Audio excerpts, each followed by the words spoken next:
Hey everyone, welcome back. My name's Dia, and this here's my co-host Odin.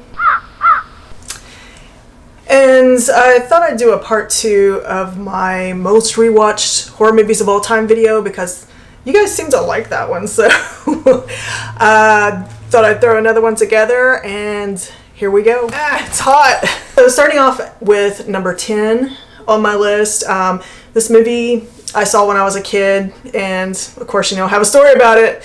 So that is City of the Living Dead. This movie is also known as The Gates of Hell, which when I first saw it as a kid, that's what I knew it as, Gates of Hell. This movie came out in 1980, directed by well-known Italian horror director Lucio Fulci. Am I saying that wrong? Correct me if I'm saying Fulci wrong. The premise of this movie is a priest commits suicide and somehow opens up a gateway for the undead, and this paranormal team goes and tries to stop it or shut the door to the undead. And the main scene that I remember from this when I was a kid and never forgot it was the lady sitting in the car, and she's there in the car with her boyfriend, and she's looking out the window and she sees a priest that looks dead, obviously the priest that killed himself. She becomes mesmerized and she starts puking up her guts. So that part was really gross, and when I was a kid I thought, God, that looks realistic. It does look like they used probably real animal parts. I'm not sure, but it looks like it to me. Looks authentic to me. I was doing research on this movie because I never looked any of this stuff when I was younger because, hey, we didn't have the internet. So I was looking it up, and based off of, inspired by Lovecraft, the Lovecraft world, and I noticed it was set in Dunwich, and it does really have a Lovecraftian feel to it. So if you wanted to get a Lovecraft feel, this movie comes pretty close to it. The feeling of it, definitely. There's a lot of gross out parts. There's some relaxing parts. Really weird. Well, it was done in the 1980s. So in 1980, obviously it was probably shot in the 70s, but you can see the 70s look and vibe, which is really cool, which I like that about that movie. And for some gross out scenes, check that one out. Next movie on my list, number 9, is Cabin in the Woods. This is a popular movie, I would assume, due to Chris Hemsworth being in it. Chris Hemsworth in a horror movie. So this movie actually came out in 2011. It was produced by the guy who did Buffy the Vampire Slayer series, Joss Whedon. Am I saying that wrong too? And directed by a guy named Drew Goddard, who also worked on the Buffy the Vampire series. It is about a group of college students that go out into a cabin in the woods and basically are some kind of experiment for some underground government type of things going on. And this has all of the horror movie tropes that were being played on these characters, which I thought was pretty cool. I thought the acting in it was good. It's funny. I don't think anything was like super over the top gross or anything like that. It can definitely be a cozy movie to watch if you're in the mood for cozy or comedy. Highly recommend that one. Number 8 on my list is going back to 1986. In the 80s, again, called Trickor Treat. Now, it's not the other Trickor Treat with Sam. It's back in 86. So this movie is centered around a metalhead guy who is obsessed with this singer from a band called Sammy Kerr, and things happen and Sammy Kerr comes back from the dead, wreaking his vengeance on the world. People who did this movie is the same ones who did Near Dark and Pumpkinhead. It was really weird. I like this movie because Skippy from Family Ties is in it, and I watched Family Ties as a kid, so when I saw that, I thought, yeah, that kind of makes sense to play this role in Trick or Treat. So I think it's a pretty relaxing movie. Definitely any time of the year, really, but really right around Halloween time. There is Halloween elements in this. Music. Now, the bands that are in Skippy's room are like pretty great. And Ozzy Osbourne and Gene Simmons are in this movie, so that makes it like kind of cool to look back on that and see them in 86, you know. So number 7, I have The Ninth Gate.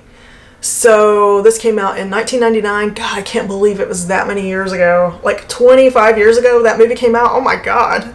Wow. So this is, starring Johnny Depp. He's a dealer that authenticates rare books, and he's tasked by this creepy rich person to find a book for his satanic book collection. He is very cozy and laid back. Things that make me think of this movie are like old dusty libraries and occults and hidden symbols and things fitting together, and just the movie is kind of like a mystery, horror mystery, fitting like a mystery of horror related things, occult things fitting together to solve the puzzle at the end of the movie. So yep, that is great, definitely a cozy watch. So if you haven't seen that one, check that out. It's really interesting. So even if you don't like horror movies, you might like this one. Oh, I'm sorry. Number 6 on my list is a movie from 2007 called The Mist. This movie is based off of a novella, or is it novella, by Stephen King. It could very well have been based off of a Lovecraft story, to be honest with you. I know I'm talking about Lovecraft a lot because I watch a lot of Lovecraft-inspired stuff. The movie actually has 2 of my favorite actors in it that are in other movies and shows that you might recognize. Laurie Holden, who is also in Silent Hill. She was in The Walking Dead, my favorite character in The Walking Dead. And also Melissa McBride, who is also in this movie. Melissa McBride, who is... the only thing I remember about her in this movie is that she's somebody's mother, you know. So as she was in The Walking Dead. Of them, they're awesome. This movie's about a mysterious fog that's approaching, and it is full of things that have tentacles. And basically some people get trapped in a store and have to figure out how to get out of this situation. I thought the ending of this movie is like, oh my God. Okay, nothing really shocks me at the end of movies anymore, but when I saw the end of this movie on The Mist, I was like, wow, I can't believe they did that. It's a pretty brutal ending. Like, wow. It's like, wow, that's crazy. So, but I don't think it's super extreme, so it's a pretty cozy movie. Hey, it's got fog, it's got a grocery store, it's got tentacles, it's got a Lovecraft vibe. What all do you need? Okay, so number 5 is a newer movie on my list. It actually came out in 2021. And apparently when I was looking up information about this movie, it's based on a video game. I have never heard of this video game ever.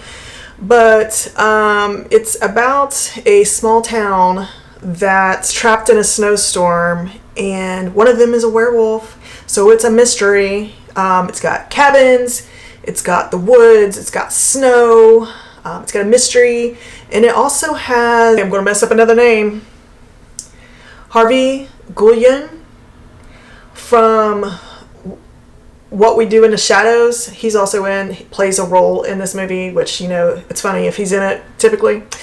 So I think this is a very cozy watch, good to watch all year round. If you're sick of the freaking summer heat, you can put this movie on and feel like you're in the wintertime. And I do that a lot. Put movies on in the summertime and pretend it's wintertime, and vice versa. Wintertime, I don't really pretend like it's summer. I pretend like it's spring because I don't care about summer except the end of summer, and that's it. And number 4 on my list, I haven't watched this one in a while, but when I was younger, I used to watch it all the time. And it's a good party movie. A good party movie. If you're sitting around with your friends, you want to watch something weird, try out. And if you haven't seen it, the 1977 Suspiria by the master Dario Argento. So, you know, I don't know how many times I've watched this movie, but the first maybe 5-6 times I watched this movie, I didn't understand the plot because I was so distracted by how it looks visually. Like, it looks like maybe it looks like a music video. You know, I think that's the thing with Dario Argento. It reminds you of like music videos. But it's about a girl, if you didn't know, it's about a girl who goes to a dance academy, and there are things going on. I think the witches, am I still not clear on the plot? But horrible things ensue.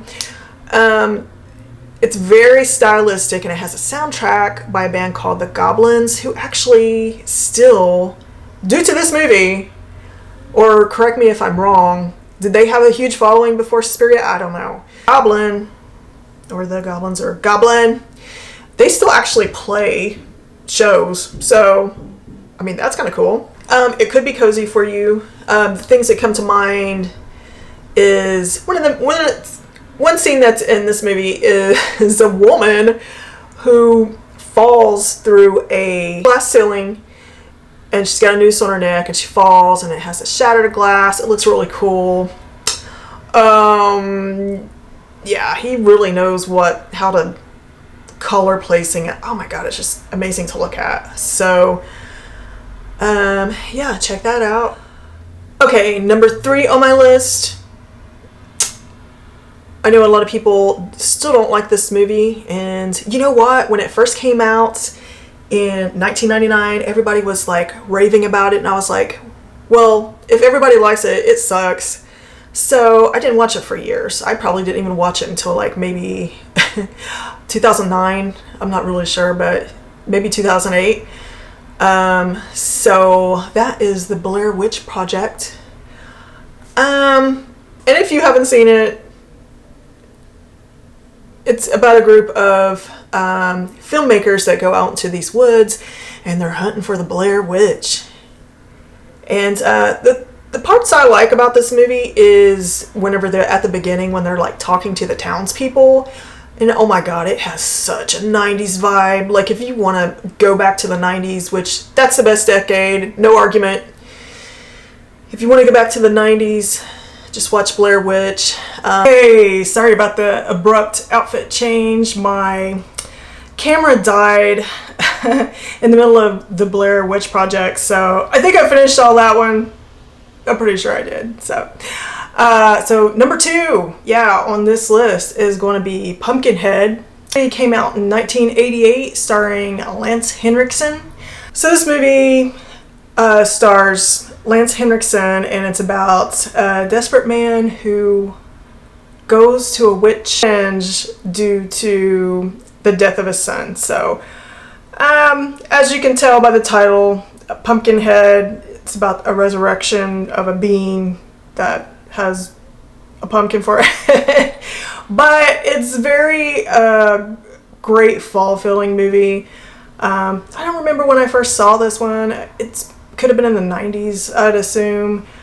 I think it's a kind of a cozy movie. The beginning, though, with the death of the son, I felt really bad. I feel really bad every time I watch that part, so I had to fast forward through it. This movie actually also inspired a video game I didn't know about when I looked this one up. It's a video game called Blood Wings or Pumpkinhead's Revenge or something like that. So that's interesting. So that is my number 2 on this list. Hear a dog howling in this video. It is my neighbor's dog somewhere over that way. And I don't live out in the country. So, and it sounds like a hound dog to me, so I don't know why that dog is constantly howling. I don't know. Anyway, number 1 on my list is going to be a cozy movie, 30 Days of Night. Came out in 2007, starring Josh Hartnett. When I first saw this movie, I went to the movie theaters and saw this movie.